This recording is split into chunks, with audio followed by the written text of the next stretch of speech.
की न्यूज, खबरों का सारथी। नमस्कार, मैं हूं राहुल चौहान। खबर उत्तराखंड में आपका स्वागत है। खबरों में बढ़ने से पहले एक नजर आज की सुर्खियों पर। उत्तराखंड बीजेपी ने आगामी विधानसभा चुनाव 2027 की तैयारी शुरू की। सीएम धामी के नेतृत्व में हैट्रिक लगाने का लक्ष्य।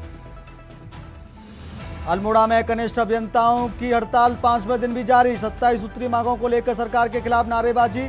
तकनीकी कार्यों में हस्तक्षेप रोकने व ग्रेड में पे की मांग। हल्द्वानी में ड्रग्स फ्री देवभूमि पर कड़ा प्रहार। एक और महिला तस्कर गिरफ्तार। 36 लाख की स्मैक बरामद। ऋषिकेश में दून पुलिस की कार्रवाई। अवैध गतिविधियों के खिलाफ एक्शन। होटल में छापा। 40 लोग गिरफ्तार। रुड़की में सियासी तूफान। पूर्व मेयर गौरव गोयल दिल्ली रवाना। कांग्रेस में शामिल होने के लिए दिल्ली रवाना। हल्द्वानी में साक्षरता की नायाब पहल। उल्लास कार्यक्रम में 424 ने मार्च में दी परीक्षा। सभी पास अभ्यर्थियों की एनओआरसी प्रमाण पत्र मिलेगा। आप देख रहे हैं की न्यूज, खबरों का सार। अब बढ़ते खबरों में। ईरान युद्ध के कारण ईंधन की बढ़ती कीमतों के बीच केंद्र सरकार द्वारा पेट्रोल और डीजल पर एक्साइज ड्यूटी घटा दी है। पेट्रोल पर एक्साइज ड्यूटी 13 रुपये से घटाकर 30 रुपये और डीजल पर 10 रुपये से घटाकर 0 रुपये कर दी है। अब पेट्रोल पर एक्साइज ड्यूटी 30 रुपये प्रति लीटर और डीजल पर 0 हो गई है। इससे फिलहाल पेट्रोल डीजल के दाम नहीं बढ़ेंगे। उत्तराखंड प्रदेश में भी गैस, डीजल और पेट्रोल की कोई कमी नहीं, इसका भरोसा राज्य की धामी सरकार ने आम जनता को जताया है। लेकिन इस बीच विपक्ष ने सरकार को घेरने का एक और तरीका निकाल लिया है। बढ़ती महंगाई पर धामी सरकार को घेरते हुए कांग्रेस पार्टी के वरिष्ठ नेता हरीश रावत का आरोप है कि फिलहाल बिजली और पानी की दरें इस सीजन में बढ़ी नहीं हैं।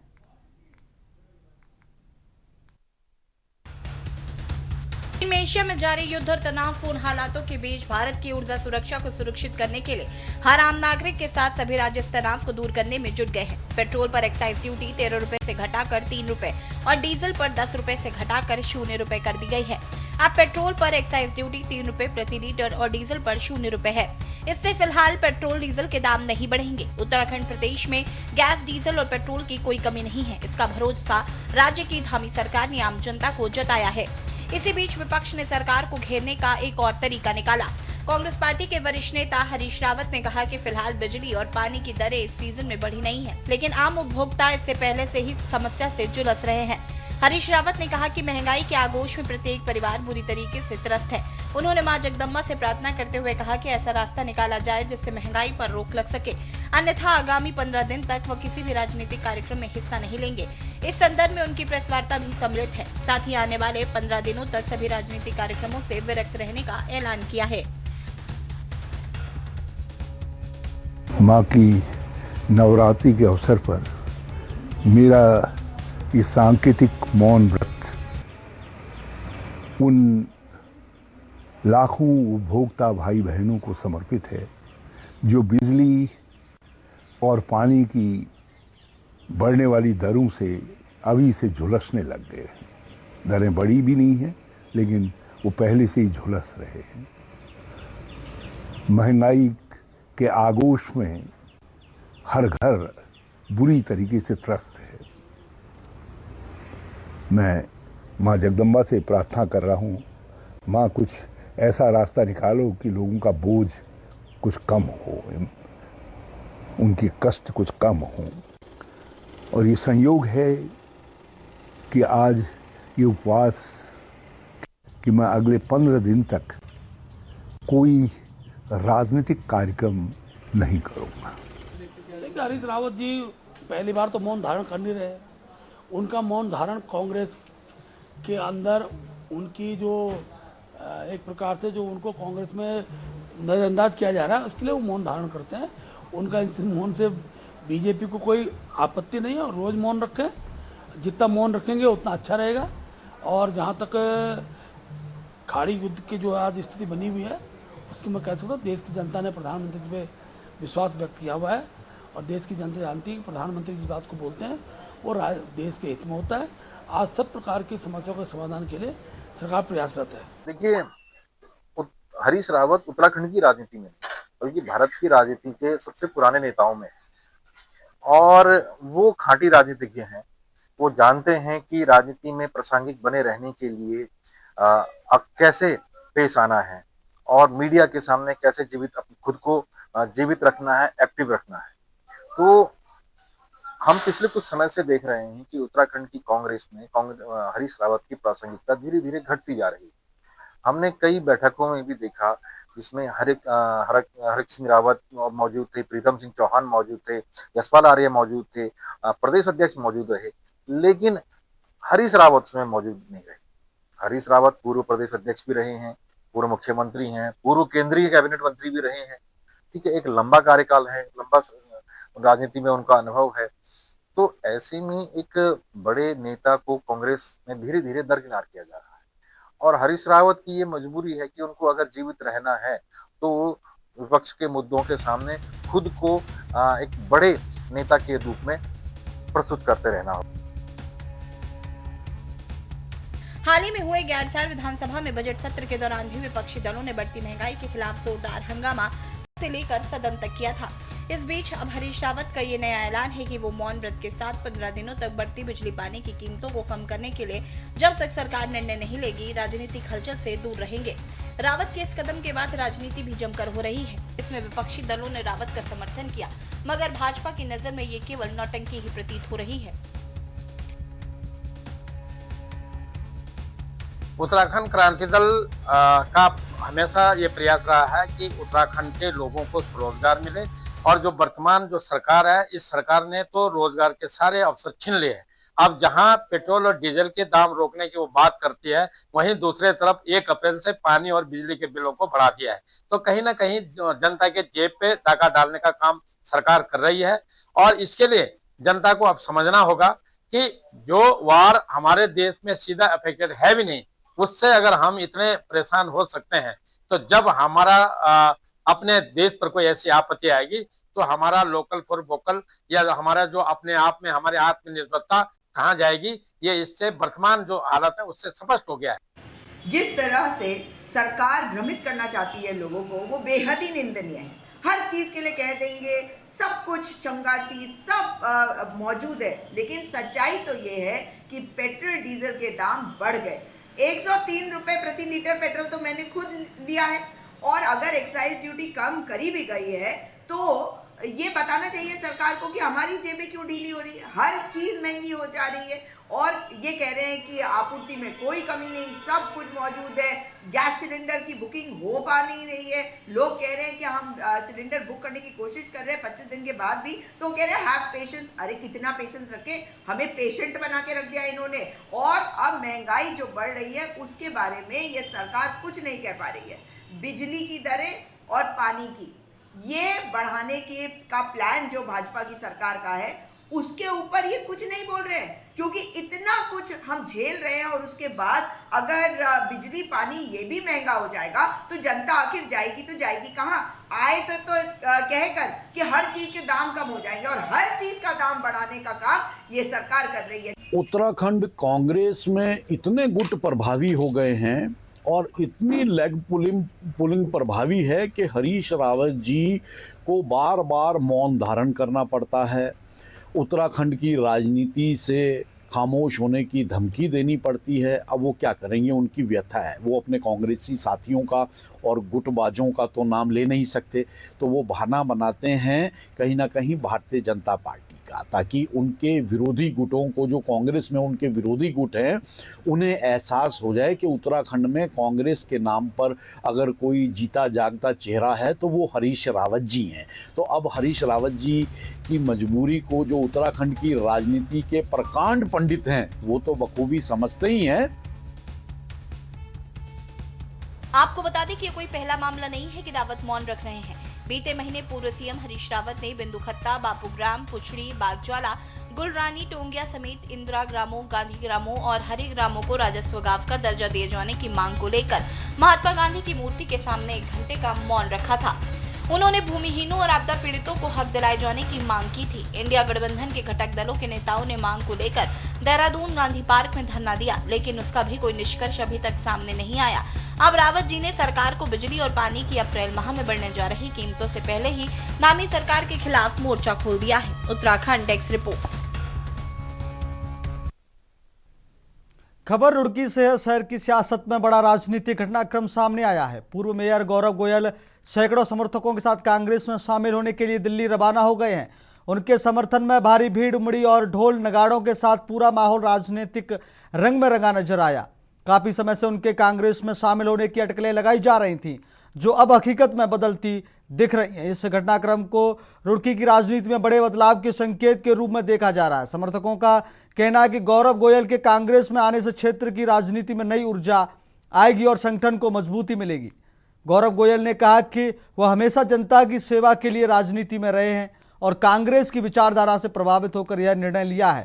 उन्होंने भरोसा जताया कि आने वाले समय में क्षेत्र के विकास के लिए मजबूती से काम करेंगे। देखिए, आज दिल्ली जा रहे हैं और रुड़की नगर की जनता का स्नेह लेकर के जा रहा हूं। कांग्रेस पार्टी विचारधारा से जुड़ने के लिए जा रहा हूं। निश्चित रूप से पार्टी का जो भी मार्गदर्शन होगा, जो भी आदेश होगा, चुनाव लड़ने का होगा तो मजबूत से चुनाव लड़ा जाएगा और जीवन भर समाज की सेवा तो करनी है और ईश्वर ने मौका दिया तो जनप्रतिनिधि के रूप में भी सेवा। एक लंबा ब्रेक आपने लिया इस निर्णय के लिए। निश्चित रूप से देखिए, पिछले 27 वर्षों से मैं लगातार समाज सेवा में सक्रिय हूँ और जीवन भर रहूंगा। राजनीतिक क्षेत्र के अंदर काम करना है तो भाग्य के ऊपर है। पार्टी ने टिकट दिया तो मजबूती से चुनाव लड़ेंगे और लोगों की जनप्रतिनिधि बन के सेवा करेंगे। खबर देहरादून से। Rajpur road civil service institute में मुख्यमंत्री उज्ज्वला योजना के तहत हुआ। का उद्घाटन मंत्री भरत चौधरी ने किया।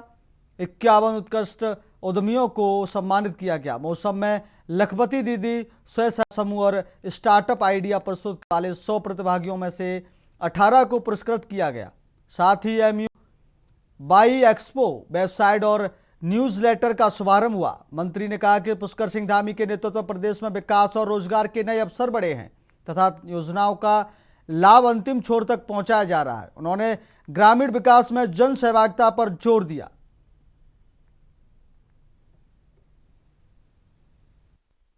चाहूँगा कि प्रधानमंत्री ग्राम सड़क योजना फेज 1 से लेकर के और फेज 4 में हम आ चुके हैं। इस समय फेज 4 में हमारे लगभग 1500 सड़कें जो है वो केंद्र सरकार से उनकी अप्रूवल मिल चुकी है, जो आने वाले 2-3 वर्षों में जो है बन करके तैयार हो जाएंगी। जो सबसे बड़ी समस्या लोगों की सड़क परिवहन की थी, कनेक्टिविटी की थी, उससे हमको बहुत जल्दी आने वाले 4-5 सालों में पूरी तरह से निजात मिल जाएगी। हम गर्व से कह सकेंगे कि हमने हर बस आउट को जो है वो कनेक्ट कर लिया है और जब वो कनेक्टिविटी मिल जाए, अस्पतालों की आप देखें। हल्द्वानी में नवभारत साक्षर कार्यक्रम उल्लास के अंतर्गत 15 वर्ष से ऊपर के अक्षरों को साक्षर करने का लक्ष्य रखा गया है, जिसमें वर्ष में 2 बार परीक्षाएं होती है, मार्च एवं सितंबर। इस बार मार्च की परीक्षाओं में विकासखंड हल्द्वानी से 135 लक्ष्य के सापेक्ष 424 लोगों ने परीक्षा दी है। खंड शिक्षा अधिकारी ने बताया कि विभिन्न प्राथमिक, जूनियर, हाई स्कूल एवं इंटरमीडिएट कॉलेज में हुई परीक्षा के उपरांत मूल्यांकन कर जनपद को भेज दी गई है। सभी पास हुए अभ्यर्थियों को NIOS से प्रमाण पत्र प्राप्त होंगे, जिनकी मान्यता हमारे स्कूलों के बराबर की ही होगी।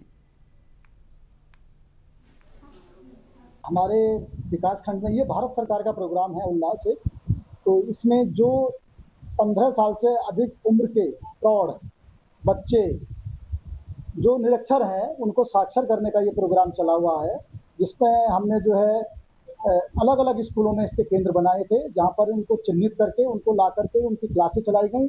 जो हमारे मास्टर ट्रेनर थे उनके द्वारा उनको पढ़ाया गया। उसके पश्चात में अभी हमारे द्वारा उनकी परीक्षाएं ली गई हैं। हमें 135 परीक्षार्थियों का टारगेट दिया गया था परीक्षा कराने का, उसके सापेक्ष 450 परीक्षार्थियों ने हमारे यहाँ परीक्षा दी है, जिसको ऑनलाइन अपडेट किया जा रहा है। आज हमारे द्वारा अपडेट कर दिया गया है।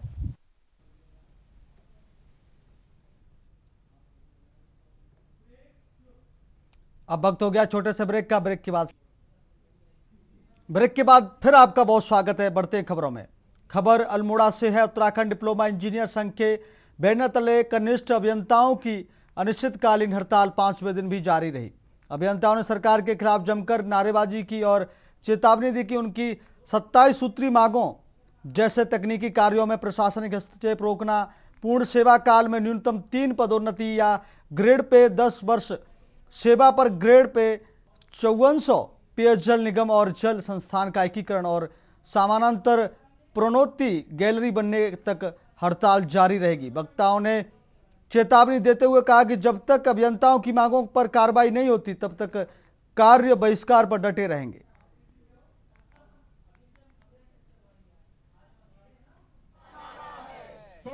हम उत्तराखंड डिप्लोमा इंजीनियर महासंघ के बैनर तले आज 27 सूत्री जो हमारी मांगे हैं उनको लेके यहाँ पे बैठे हुए हैं। 27 सूत्री मांगों में जो विशेष मांग हमारी है, एक तो 10, 16, 26 वाली है और जो वेतन विसंगति वाली है, जो पूर्व में 5410 साल की अवधि के बाद हमें दिया जाता था, वो आगे नहीं देने की बात हुई है, उसके लिए भी हम यहाँ पे बैठे हुए हैं। उसके अलावा और भी अन्य महत्वपूर्ण बिंदु हैं जिसके लिए हम यहाँ पे बैठे हुए हैं, जो हमारी विशेष मांगे हैं। संघ के तत्वाधान में आयोजित हड़ताल कार्यक्रम, हम 27 सूत्री मांगों को लेकर इस हड़ताल कार्यक्रम में प्रतिभाग कर रहे हैं। जब हमारा 12वां महाधिवेशन देहरादून में हुआ था तो उस टाइम पर मुख्यमंत्री महोदय और मुख्य सचिव महोदय द्वारा जो है हमारी 27 सूत्री मांगों को जल्दी से जल्दी सॉल्व किए जाने का आश्वासन दिया था, परंतु आज लगभग 1 साल बीतने को है लेकिन सरकार द्वारा हमारी कोई सुध नहीं ली जा रही है। तो इसलिए हम इस हड़ताल कार्यक्रम में बैठे हैं। मैं ये कहना चाहूँगा कि जिन लोगों ने उत्तराखंड राज्य को बनाने में अपना योगदान दिया, हम इसी उत्तराखंड के वासी हैं, तो सरकार को हमारी मांगों और समस्याओं को सीरियसली लेना चाहिए।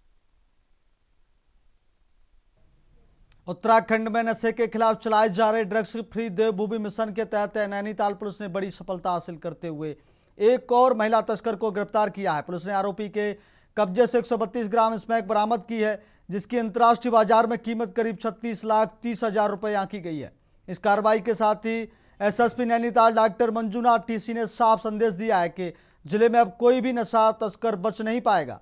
पुलिस के अनुसार 27 मार्च को हल्द्वानी के एफटीआई गेट के पास सघन चेकिंग अभियान के दौरान एक महिला को संदिग्ध हालत में रोका गया। तलाशी लेने पर उसके पास से भारी मात्रा में स्मैक बरामद हुई। आरोपी की पहचान जोया खान निवासी गोजा जाली बनभूलपुरा के रूप में हुई है, जिसे मौके पर ही गिरफ्तार कर एनडीपीएस एक्ट के तहत मुकदमा दर्ज किया गया है। जांच में सामने आया है कि आरोपी का आपराधिक इतिहास भी रहा है और उस पर पूर्व में धोखाधड़ी के मामले दर्ज हैं। पुलिस अब उसके नेटवर्क और अन्य सहयोगियों की तलाश में जुट गई है। आरोपी को न्यायालय में पेश कर आगे की वैधानिक कार्रवाई की जा रही है। इस कार्रवाई को अंजाम देने वाली पुलिस टीम को एसएसपी द्वारा 2000 रुपये के नगद इनाम से पुरस्कृत किया गया है।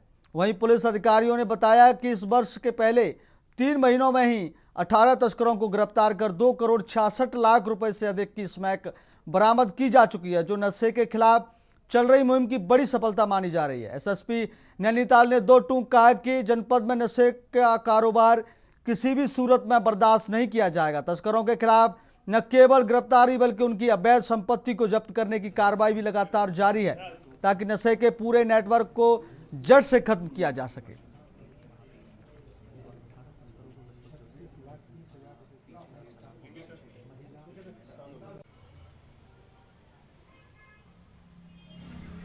जैसा कि आप सबको पता है कि देवभूमि उत्तराखंड को ड्रग्स फ्री करने के लिए एक अभियान चला है।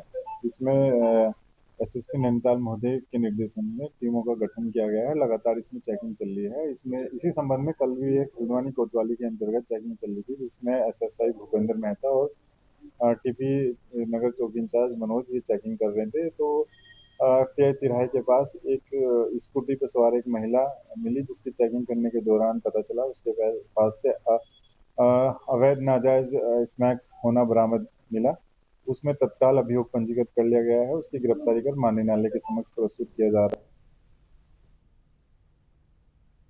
खबर देहरादून से। ऋषिकेश में दून पुलिस ने अवैध गतिविधियों के खिलाफ बड़ी कार्रवाई करते हुए एक होटल में चल रही जुआ पार्टी का भंडाफोड़ किया है। हरिद्वार रोड स्थित होटल नवरंग पर छापेमारी के दौरान 40 लोगों को मौके से गिरफ्तार किया गया। पुलिस ने मौके से भारी मात्रा में कैसीनो, कॉइन, नकदी, ताश की गड्डियां और शराब की बोतलें बरामद की हैं। कार्रवाई के बाद होटल को सील कर दिया गया है, जबकि होटल मालिक फरार बताया जा रहा है। वहीं मामले में लापरवाही पाए जाने पर आईडीपीएल चौकी के पूरे स्टाफ को निलंबित कर दिया गया है। वहीं सभी आरोपियों को गिरफ्तार कर देहरादून लाया गया है। कल देर रात पुलिस को सूचना प्राप्त हुई थी, जिसमें ऋषिकेश क्षेत्र में हरिद्वार रोड में होटल नवरंग में अवैध कैसीनो संचालन की एक सूचना प्राप्त हुई थी, जिसमें क्षेत्राधिकारी ऋषिकेश द्वारा तत्काल एक टीम बनाकर प्रभावी कार्रवाई की गई। इसमें 40 से अधिक लोगों को अवैध कैसीनो संचालन में अरेस्ट किया गया है। उनके खिलाफ आवश्यक जो वैधानिक कार्रवाई है वो की जा रही है। इसके साथ ही चौकी प्रभारी आईडीपीएल और उनकी पूरे स्टाफ को संवेदनशीलता न बरतने और उस क्षेत्र में अवैध गतिविधियों के संचालन में उनकी जो सूचनाओं का प्रॉपर कार्रवाई न करने पर पूरी चौकी को प्रभावी रूप से अभी सस्पेंड किया गया। खटीमा और चंपावत के वरिष्ठ पत्रकार दीपक फुलेरा के खिलाफ खटीमा में मुकदमा दर्ज होने के बाद सितारगंज के पत्रकारों में गहरा उबाल देखा जा रहा है। आक्रोशित पत्रकारों ने एसडीएम और कोतवाली पुलिस के माध्यम से राज्यपाल को ज्ञापन भेजकर मुकदमा वापस लेने की मांग की है। बताया गया कि 2 दिन पहले फुलेरा ने बनवसा में गैस की किल्लत पर खबर प्रकाशित की थी, जिसमें उपभोक्ताओं को लंबी लंबी लाइनों में खड़ा दिखाया गया। इसके बाद चक्करपुर के भाजपा मंडल महामंत्री ने सरकार की छवि धूमिल करने का आरोप लगाते हुए खटीमा कोतवाली में प्रार्थना पत्र देकर मुकदमा दर्ज कराया। पत्रकारों ने चेतावनी दी है कि अगर मुकदमा वापस नहीं लिया गया तो प्रदेश भर में धरना प्रदर्शन और आंदोलन किया जाएगा। मामला है खटीमा चंपावत के हमारे एक साथी पत्रकार हैं दीपक फुलेरा जी, और ईटीवी भारत नेशनल चैनल है उसके पत्रकार भारत समाचार एक वो भी उसको देखते हैं, वहाँ रिपोर्टिंग करते हैं। इन्होंने अभी 2 दिन पूर्व बनवसा से गैस की किल्लत को लेके एक समाचार प्रकाशित किया था, जो उनकी दीपक फुलेरा आईडी पे भी अभी पड़ा है। तो वहाँ लंबी लंबी कतारें दिख रही हैं। उन्होंने एक समाचार जो है बनाया था, उसको लेके वहाँ के भाजपा मंडल महामंत्री हैं बनवसा के मंडल के, उन्होंने मुकदमा खटीमा में उनके खिलाफ दर्ज कराया है और उन्होंने आरोप लगाया है कि आप सरकार के खिलाफ गलत जो है प्रचार कर रहे हैं। फिलहाल इस बुलेटिन में बस इतना ही। मैं हूं राहुल चौहान, आप देखते रहिए खबर उत्तराखंड। नमस्कार।